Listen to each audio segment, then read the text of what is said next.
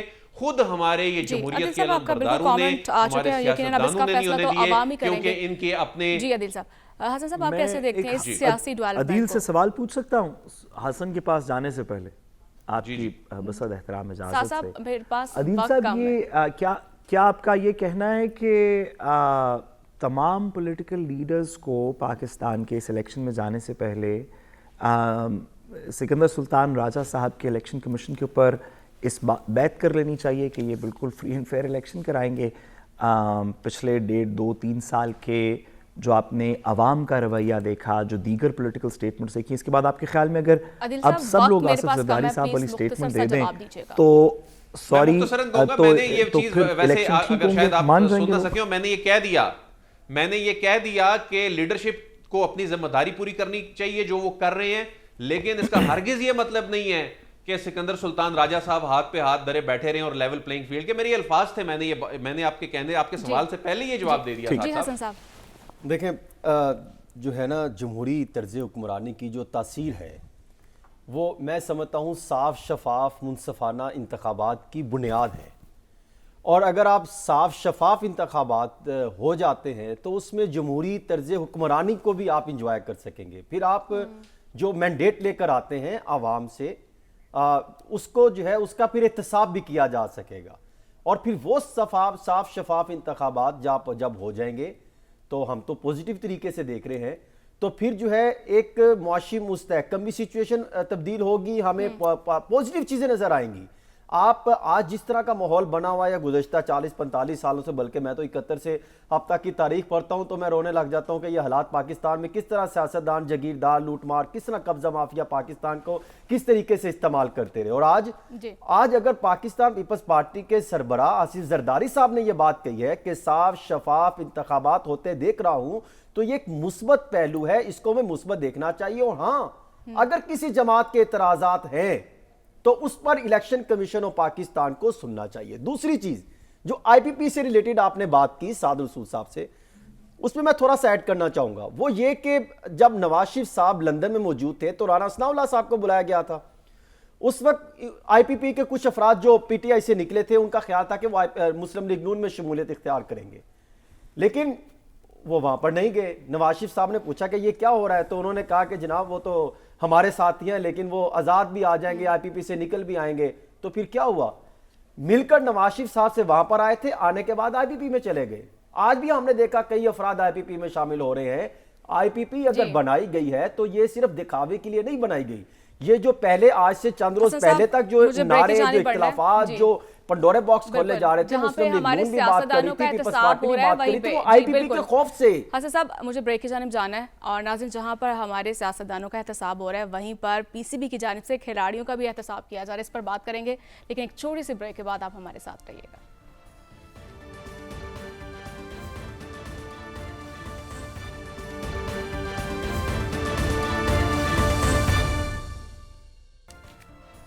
Welcome back ناظرین, اور بات کریں گے جس طرح سے بریک سے پہلے میں بات کر رہی تھی, کھلاڑیوں کا بھی جو ہے نا وہ احتساب شروع کر دیا گیا پی سی بی کی جانب سے, اور پی سی بی نے جو ہے بڑی بڑی تبدیلیاں کی ہیں. ان تبدیلیوں کی وجوہات کیا ہیں اور مزید کیا بڑے فیصلے ہونے جا رہے ہیں, اسی پر ہم رائے جان لیتے ہیں. ہمیں جوائن کیا ہے ترجمان پی سی بی عالیہ رشید صاحبہ نے. بہت شکریہ عالیہ صاحبہ آپ کے وقت کا. کیا دیکھتی ہیں آپ جس طرح سے اہم تبدیلیاں کی جا رہی ہیں پی سی بی کی جانب سے, اور یہ تبدیلیاں کتنی ضروری ہیں اور مستقبل میں اس کا کیا امپیکٹ دیکھ رہی ہیں آپ؟ دیکھیے, یہ تبدیلیاں تو ہر دور میں ہوتی ہیں. جب بھی ورلڈ کپ کے بعد ہم آتے ہیں تو یہ ہم نے تو پاکستان میں ہمیشہ دیکھا ہے کہ چینجز ہوتی ہیں, اور سم ٹائمز وہ چینجز اچھی بھی ہوتی ہیں اور ان کی ضرورت بھی ہوتی ہے. مثال کے طور پر دیکھیے, آگے ہم ٹیسٹ سیریز کھیلنے جا رہے ہیں آسٹریلیا سے, پھر نیوزی لینڈ سے T20 کے میچز ہیں. تو میرا خیال ہے کہ ایک طرح سے کرکٹ بورڈ نے یہ کوشش کی ہے کہ بابر اعظم کے اوپر سے ایک پریشر جو ہے کپتانی کا اس کو ڈیوائڈ کیا جائے ان اے سینس کہ ان کو وائٹ بال سے کہا گیا کہ آپ جی جی جی جی بولیے صاحب انہیں بات کمپلیٹ میم ایک ساتھ سوال بھی ایڈ کر لیجیے. جی جی جی شیور.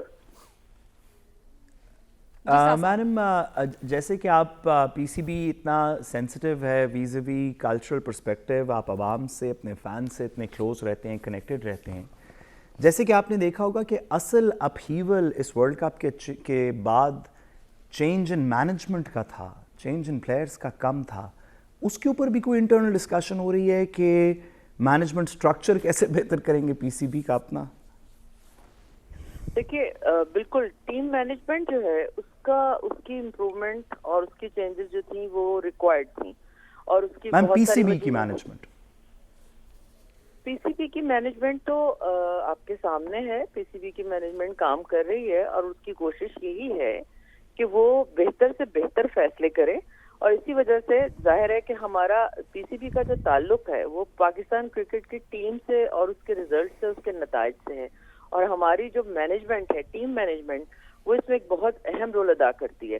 مجھے تو لگ رہا ہے کہ یہ بڑی پازیٹیو چینج ہونے جا رہی ہے کہ ہمارے پاس دیکھیے مکی آرتھر تھے, وہاں سے بیٹھ کے کر رہے تھے, زوم پہ کوچنگ نہیں ہوتی, ٹیم کو لے کے چلنا مشکل ہوتا ہے.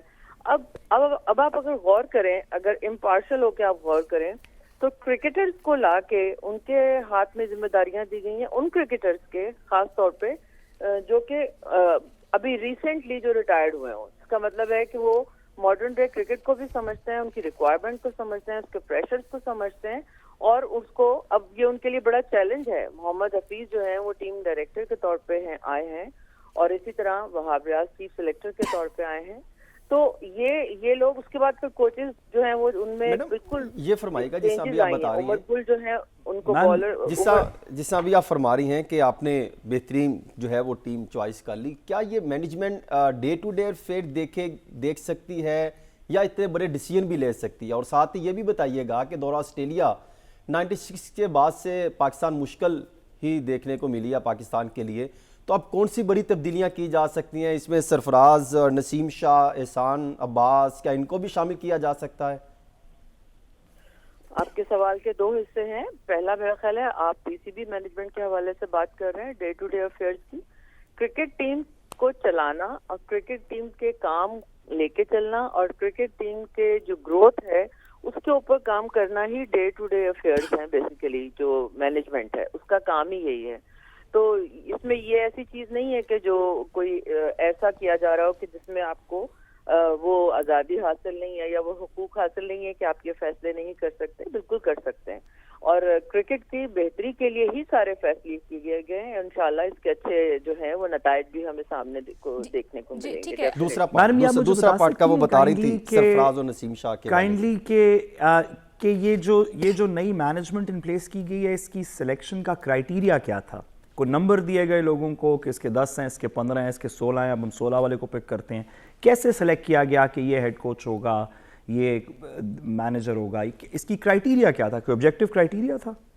جی بالکل ہے, بالکل ہے. دیکھیے میں نے پہلے ہی عرض کیا کہ سب سے بڑا کرائیٹیریا تو ان کا خود کرکٹر ہونا ہے. پھر اس طرح ہمارے جو کرکٹرز تو بہت سارے ہیں نا جی, انہی میں سے جو بہترین لوگ ہیں ان کو چنا گیا ہے. ان کی پرفارمنسز سامنے ہیں, ان سے بات کی جاتی ہے, ان سے مائنڈ سیٹ ان کا چیک کیا جاتا ہے, برین اسٹارمنگ ہوتی ہے. پھر آپ دیکھتے ہیں, آپ یہ اگر آپ کی نظر سے گزری ہوں خبریں تو بہت سارے کرکٹرز جو ہیں وہ آ کے مسلسل ذکا اشرف صاحب سے ملتے رہے, اور وہ یہی ہو رہا تھا کہ ان سے بات کی جائے, ان سے آئیڈیاز لیے جائیں, پھر دیکھا جائے کہ کون سا آدمی کہاں فٹ بیٹھتا ہے. تو ابھی بڑی عالیہ صاحبہ آپ کرائیٹیریا کی بات کر رہی ہیں, یہ بھی اطلاعات ہیں محمد حفیظ جہاں پہ ڈائریکٹر تعینات کیے گئے ہیں آسٹریلیا اور نیوزی لینڈ کے دورے پر بطور ہیڈ کوچ خدمات سر انجام دیں گے, کیا یہ بات درست ہے؟ جی دیکھیے وہ ٹیم کے ڈائریکٹر ہیں, ٹھیک ہے, محمد حفیظ ٹیم ڈائریکٹر ہیں, وہ ہیڈ کوچ نہیں ہیں. اب ہیڈ کوچ ہمارے ہاں جیسے بریڈبرن کام کر رہے تھے, وہ اس لیے کر رہے تھے کہ مکی آرتھر جو ہیں وہ وہاں بیٹھے تھے, وہ پریکٹیکلی فزیکلی یہاں موجود نہیں تھے. پھر وہ بعد میں انہوں نے ٹیم کو جوائن کیا. اسی طرح جو ٹیم ڈائریکٹر کا عہدہ ہے اس میں یہ دونوں کام وہ انجام دیں گے. ان کو ہم ٹیکنیکلی ہیڈ کوچ بالکل نہیں کہہ سکتے اور نہ ہی کہہ رہے ہیں, لیکن گراؤنڈ کے اندر اور گراؤنڈ کے باہر جو فیصلے ہونے ہیں, گیم پلانز بننے ہیں, سلیکشنز کی, اور اس کے ساتھ ساتھ میں تو حفیظ کی جس چیز کو بہت اپریشیٹ کر رہی ہوں وہ یہ ہے کہ سعید اجمل کو ایک وہ کوچ کے طور پہ لے کے جا رہے ہیں، اسپنر کے کوچ کے طور پہ. عمر گل جو ہیں وہ فاسٹ بالر کے T20 آگے ہم نے نیوزی لینڈ سے کھیلنا ہے. تو یہ سارے وہ لوگ ہیں جو کہ ریسنٹلی ریٹائرڈ ہوئے ہیں. میڈم وہ بات رہ گئی ہے، وہ جو دورہ آسٹریلیا میں سرفراز، نسیم شاہ، محمد عباس، کیا ان کو بھی شامل کر رہے ہیں یا وہی پرانے چہرے دورہ آسٹریلیا کی طرف جائیں گے؟ ناٹس اس کے بعد ہم کوئی بہتر پوزیشن میں نہیں دیکھے. آپ خود کرکٹ کی بہت کمال کی ایکسپرٹ ہیں، کیا کہتی ہیں؟ دیکھیے میرا خیال ہے کہ ٹیم جو ہے وہ کل اناؤنس ہوگی تو آپ کو پتہ چل جائے گا کہ کون سلیکٹ ہوا کون نہیں ہوا. کیونکہ وہ تو بڑی فاسٹ قسم کی وہاں کی تو پیچھے آپ کو تو اندازہ ہے. جی جی بالکل ہے، اور اسی کے حساب سے ہمارے پاس جو ٹیلنٹ اویلیبل ہے obviously، اور جو تھرو آؤٹ ٹیسٹ سیریز کھیلتا آ رہا ہے وہ تمام لوگ جو ہیں شامل ہوں گے. ممکن ہے کوئی 1-2 نئے پلیئرز بھی شامل کیا آپ کو نہیں لگتا کہ جب یہ کاؤنٹیاں جسے ہم کہتے ہیں T20 لیگز وغیرہ کھیلتے ہیں کرکٹرز، تو وہاں پر تو بہت اچھی پرفارمنس نظر آتی ہے، لیکن جب نیشنل کھیل آتا ہے یعنی جس طرح ورلڈ کپ ہوا اور باقی، تو وہاں پہ شاید ایسے لگتا ہے جس طرح تھکے ہوئے ہوں، اور اس کے حوالے سے کوئی پالیسی اور کیا کوئی ذمہ داری بھی لیتا ہے یہ؟ دیکھیے اس میں یہی چیزیں ہیں، میں نے عرض کیا کیونکہ آپ لوگ بات نہیں کمپلیٹ کرنے دے رہے مجھے، جی کہ یہی وہ پوائنٹس ہیں جس کے اوپر بیٹھ کے یہ کام کیا گیا ہے، بات کی گئی ہے، سوچا گیا ہے ورلڈ کپ کے جو نتائج آئے اس کے بعد کہ ہم نے کرنا کیا ہے، لانگ ٹرم کرکٹ کیسے لے کے چلنی ہے، بڑی کرکٹ کھیلنی ہے تو اس کے لیے کیا کرنا ہے. یہ فیصلہ کیا ہی اسی لیے گیا ہے کہ آپ ٹیسٹ کرکٹ کا کپتان علیحدہ کریں اور وائٹ بال کا علیحدہ کریں.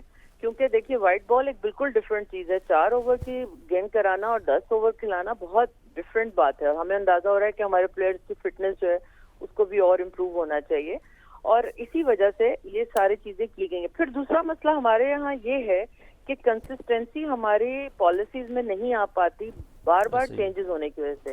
آپ دیکھیے تو صحیح کہ پچھلے یہ 6 مہینے 8 مہینے کے اندر کتنے سارے آپ کے چیئرمین چینج ہو گئے ہیں. چیئرمین جو ہوتا ہے وہ ہیڈ ہوتا ہے، اس کی پالیسیز جو ہوتی ہیں وہ غلط ہیں یا صحیح ہیں، انہوں نے امپلیمنٹ ہونا ہے.